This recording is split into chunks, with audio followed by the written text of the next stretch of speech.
Hi guys! So for today's video, magluluto tayo ng baked cheesy potato. Okay, we have here 3 medium potato. Nilinisan na natin to guys. Tapos hiwain lang natin into 2. Sa gitna yung hiwa. Yun, hindi ko siya guys na pantay. Takot yun na hiwa. Sakit kaya yun. Ayan na guys. Tapos gawain lang natin equally. Kung hindi naman equal, okay lang. Tapos yun guys, sa part na yan, para mabilis maluto yung potato, tinusok-tusok ko lang ng tinidor. Ayan. Lahat ng potato, same procedure lang yung gagawin. Tusok-tusok. Tusok-tusok. Mas better nga guys kung pati yung sa kabilang part. Ganun din. Ayan guys, nag-melt lang ako ng butter.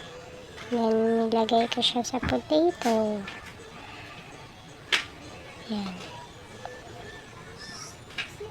Same lang gagawin sa ibang potato. Lagyan ng butter. Yan na guys. 10 years later.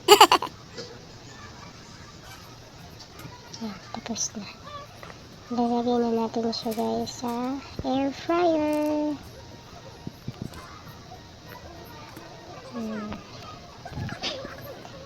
Pagkasyahin natin. Yan na nga guys.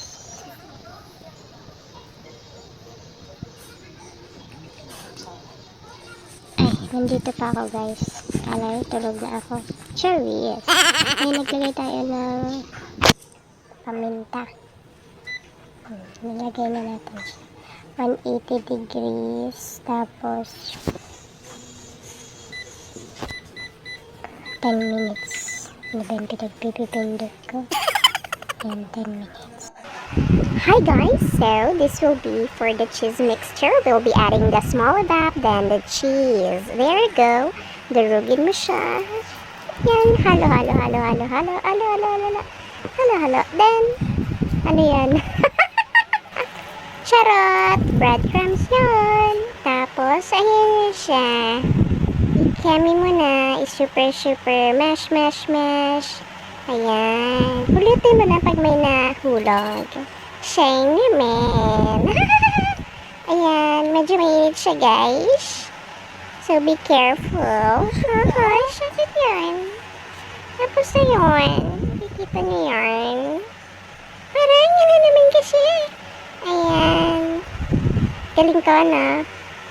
Ayun nga guys, habang mainit pa yung potato, i-mash na natin yung gitnang part ng potato sa lahat. I-gawin natin ito sa lahat ng potato.